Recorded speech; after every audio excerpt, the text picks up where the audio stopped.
اللہ تعالی وبرکاتہ۔ الحمد للہ رب العالمین والعاقبۃ للمتقین والصلاة والسلام علی سید الانبیاء والمرسلین وعلی آلہ الطیبین الطاہرین واصحابہ المطہرین، اما بعد، فاعوذ باللہ من الشیطان الرجیم، بسم اللہ الرحمن الرحیم، وَسَيُجَنَّبُهَا الْأَتْقَى الَّذِي يُؤْتِي مَالَهُ يَتَزَكَّى، صدق اللہ العظیم۔ انتہائی عقیدت و محبت کے ساتھ حضور فخر موجودات،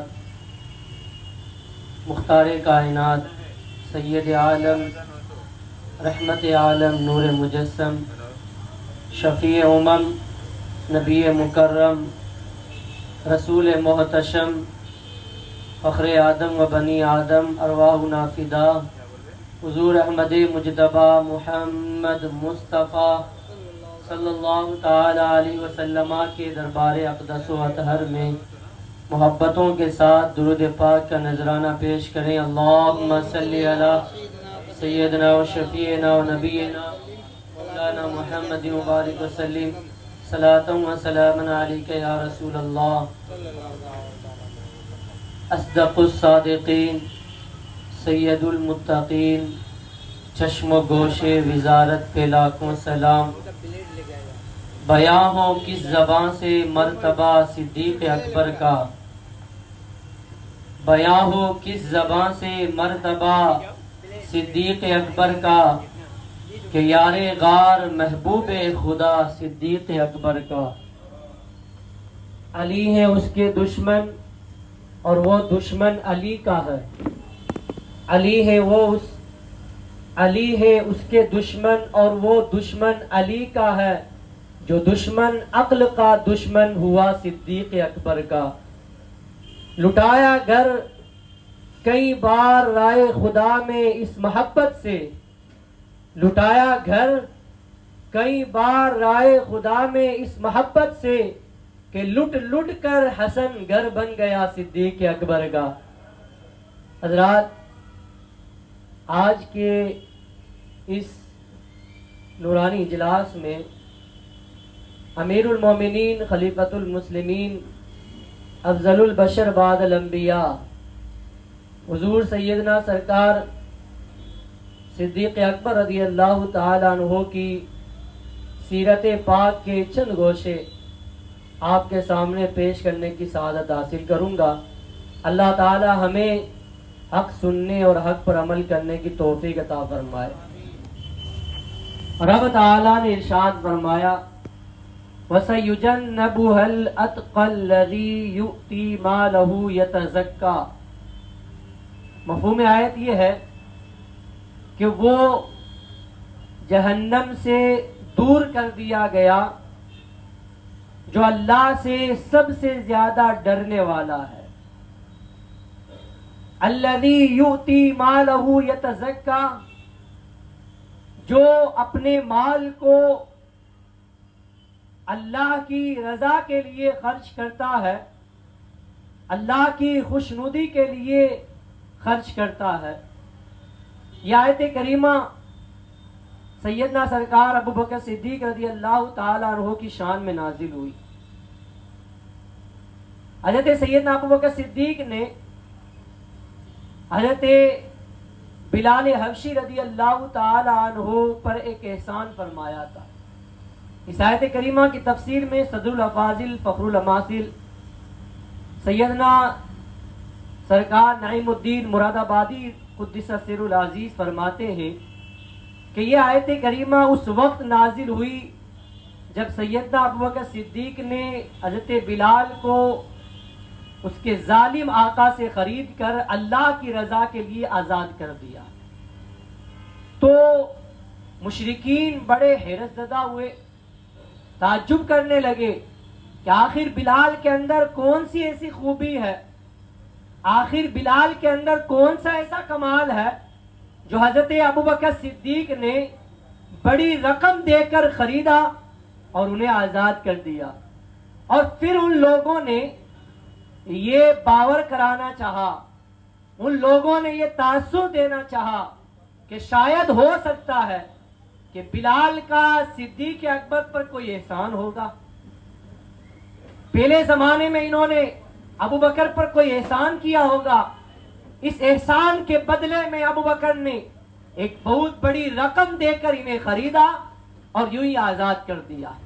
تو اللہ تعالیٰ نے یہ آیت کریمہ نازل فرمائی اور لوگوں کو بتا دیا کہ ابو بکر پر بلال کا کوئی احسان نہیں ہے، یا کسی اور بدلے میں، کسی اور احسان کے بدلے میں، یا کسی اجرت کے موقع پر، یا کسی اور کو راضی اور خوشی کرنے کے لیے ابو بکر نے بلال کو آزاد کیا ہے، بلکہ رب تعالیٰ نے فرمایا ابو بکر صدیق نے بلال کو صرف اپنے رب کی رضا کے لیے آزاد کیا ہے، صرف اپنے رب کی خوشنودی حاصل کرنے کے لیے آزاد کیا ہے۔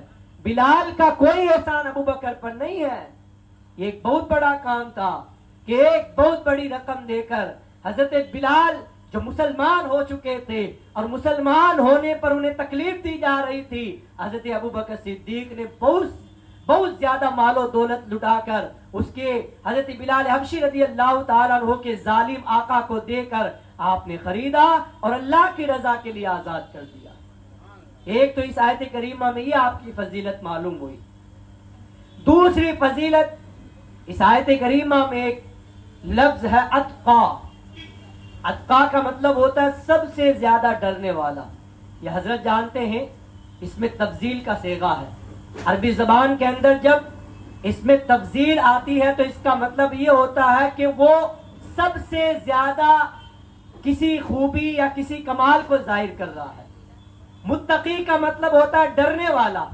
یہ متقی اور تقوی سے آتا ہے اتقا، یعنی سب سے زیادہ ڈرنے والا۔